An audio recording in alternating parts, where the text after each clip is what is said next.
What's good, guys? Just thought I'd get on here real quick and talk about this. Sorry for the unprofessional setup here. I just wanted to get this video out as soon as possible because it was on my mind. So I'm just using the computer, webcam, and the mic. I just wanted to get this video out because I guess there's this announcement, this big announcement soon regarding Nikon and a new 24 to 70 2.8 professional lens. And I just wanted to give you my thoughts on that. You guys heard the saying, right? If it ain't broke, why fix it?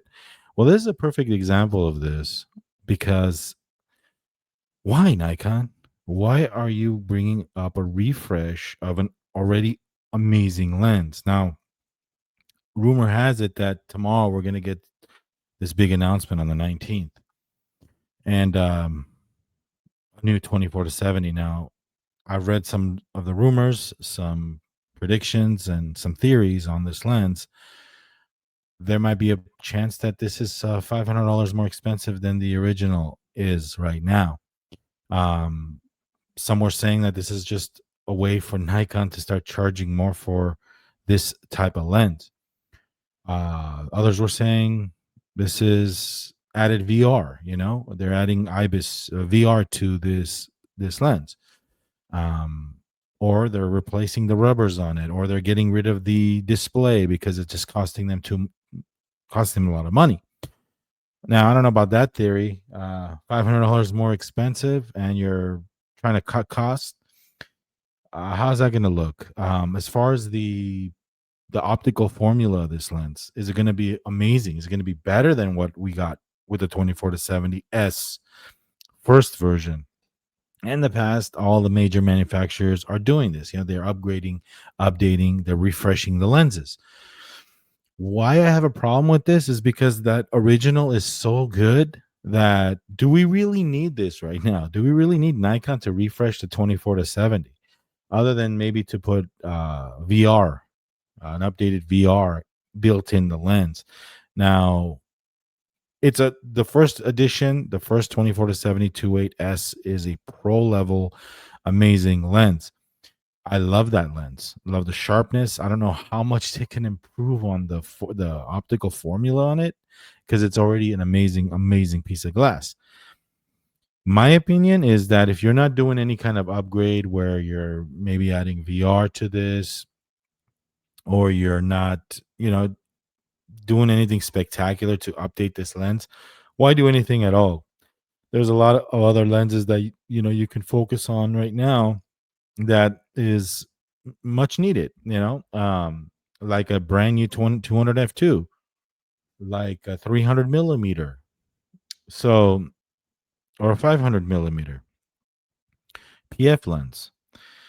Other lenses, a less expensive, super wide 16 millimeter, 15 millimeter lens. I can go on and on with what they can be working on, and I'm not saying they're not, but a refresh to the 2470, is this an excuse for them to just start charging more? And do we really need this lens? Nikon, why? I just wanted to get on here and talk about that, and I wanted your feedback on it. I wanted you guys to let me know how you feel about it. Do we really need this in the Nikon camp right now?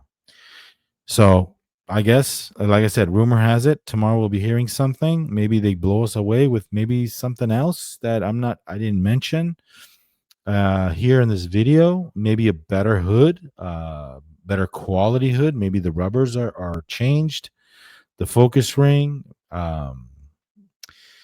the zoom, the way it zooms in and out. Maybe that the whole mechanism is changed. Like I said, VR, optical formula.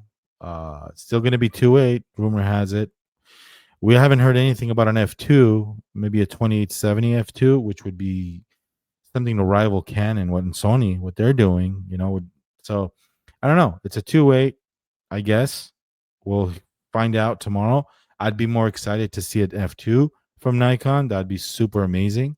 That'd be super dope. So I don't know. Let me know in the comments what you think, guys. How you guys doing, man? I haven't talked to anybody. I've read all the comments that I've received. Thank you very much for all the new subscribers that I've gotten when I was away. I've been doing a lot of traveling and work, so just taking advantage of the summer break here. But gonna be back on the tubes very very soon with new videos on a regular basis here on Vahagraphy. So like and subscribe. Now, real quickly, guys, Lake Como, that video I promised will be traveling is coming sometime this week, maybe end of this week. And I've been watching a lot of Camera Noob. It's a YouTube channel, up and coming YouTube channel. I think it's called Camera Noob. It's a lady, a photographer. I think she's a hobbyist or a newbie photographer that's enthusiastic about photography. I've commented on her videos. She makes videos of her reacting to the Fronos, the Photo Man, and the Tony and Chelsea's and the Casey's camera conspiracies. I like what she's doing. Good job, Camera Noobs. I think her name is April. Check her out, Camera Noobs. I think that's the channel name. Anyway, she put out a video recently about photo critiques and how she submitted it. She was scared of submitting it. She's scared of the feedback she might have gotten. Let me tell you something about that. Have you ever heard the saying, let me see what you've done before you totally trash my work? There's been a lot of times where I've actually had my work critiqued in a very mean and unprofessional way. And when it's coming from a good place, when somebody's like, hey, man, try this or try that, or, they want to know the story of the image instead of totally trashing what you're doing. There's a lot of that too, a lot of trashing going on. But when that happens, I say to myself, well, let me see what you're doing. Have you heard the saying, like I said, if a photographer or anybody, that critiques stuff and then totally trashes your stuff, let me see what you've done. If your work is totally awesome, perfect, and you're like a Jerry Guiones of portrait photography, or all these awesome Nat Geo wildlife photographers that just nail it, or sports photographers, Andrew Bernstein's of the world, the NBA, all those new guys, those amazing photographers of the world. If they're critiquing my stuff, it's okay because they're tried and tested. I mean, this is coming from a true professional. It's coming from a good place. But if you don't have shit, and if you don't have work that really like blows me away, then why are you critiquing my stuff too? Why are you trashing my stuff? Let me see what you got. Let me see what you're doing. So to all those people like April and camera noobs and that are afraid of, first of all, don't even submit your work to be critiqued on these YouTube photographers channels. They're doing it for content. Guys like Tony and Chelsea and Jared Polin. I mean, lately Jared Polin, he has the resume to prove that he's been there and done that, and he's photographed a lot of people. And I like his portrait stuff. That's okay. But the rest of the stuff, the rest of the guys, I mean, come on, really? Like, you're gonna submit your work to be critiqued by these guys? And there was this amazing back and forth that April camera noobs, included in her video, her recent video that had Moose Peterson going back and forth with Tony and Chelsea, and they were talking about cropping, and hey, I guess Moose Peterson and Bravo for admitting this, Bravo for admitting this, that you don't like cropping and you don't touch the image, you straight out of camera all the time, and you're not into post processing, and how Tony was just taken back by your statement. Like, what do you mean you don't post process? Like, that's weird. Like, it made it sound like you're the weird guy. And kudos to you for admitting that, and more power to you. I recently talked about this AI and post processing and all that.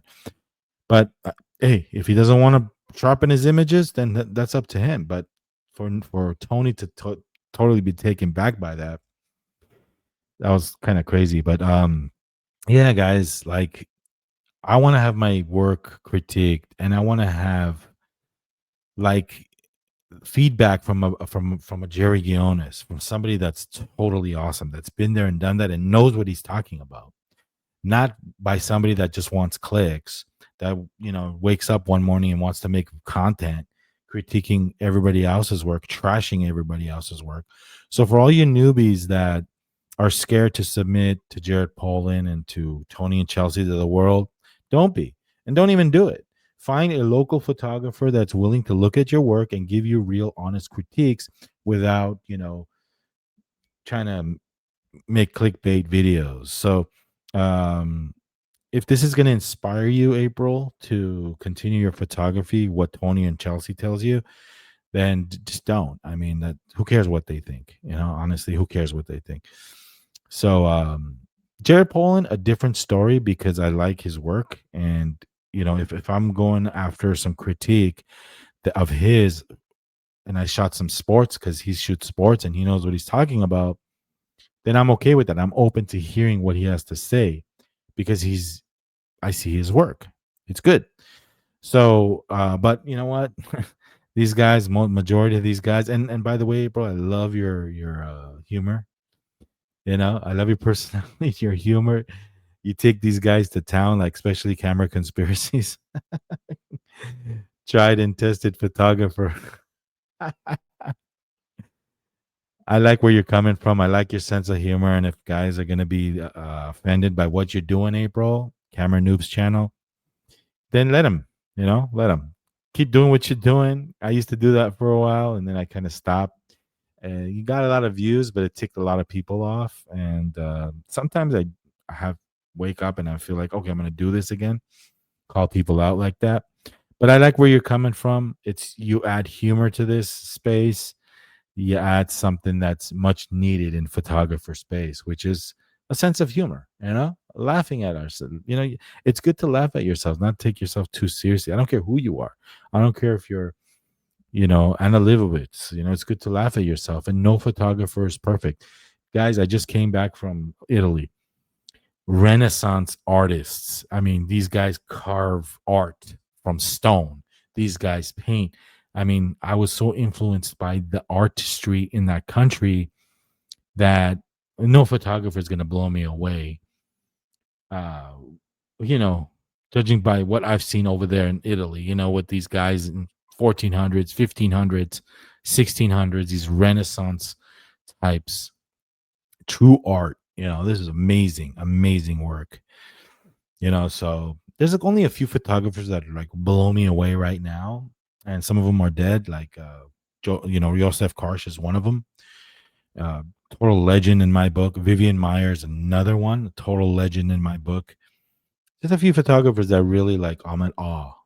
I look at them as like the Beatles. I look at them as like Bach or Beethoven. Just you know Da Vinci and like Michelangelo. Like these guys are amazing, gifted photographers.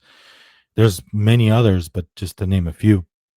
So yeah, keep doing what you're doing, camera noobs. I like what you're doing. And Nikon, we'll see what happens. We'll see what happens, guys. I just wanted to get on here real quick. I'm professional setup, like I said, webcam and a microphone. Get this video up before tomorrow's supposed announcement. We'll see what Nikon has in store. Like I said, I wish they would have give us something else, maybe an F2, because we already have the 24-70 2.8. We don't need. Do you really need VR in that lens? The cameras already do a good job with VR with doing video IBIS. You don't really need VR in a lens, do you? Let me know if I'm wrong. Let me know if you welcome this. Let me know if it improves the stabilization in your photography. Video maybe gives you more of a steady kind of shot, but still, do we really need 24-70 a refresh, or is this an excuse for Nikon to sell more product? I'd rather see an F2. I'd rather see other lenses that we do not have, like a super wide angle, an affordable super wide angle, a professional super wide angle fixed lens, not zoom, 300 millimeter lens, other things like that. F2, 200. So, yeah, that's about it, guys. We'll see you soon. By the way, Vahagraphy, I'm planning things out, new videos. We're going to go back to a regular programming here. School started and summer's ending and back to work. So, all right, we'll see you guys soon. Let me know in the comments. Rock and roll.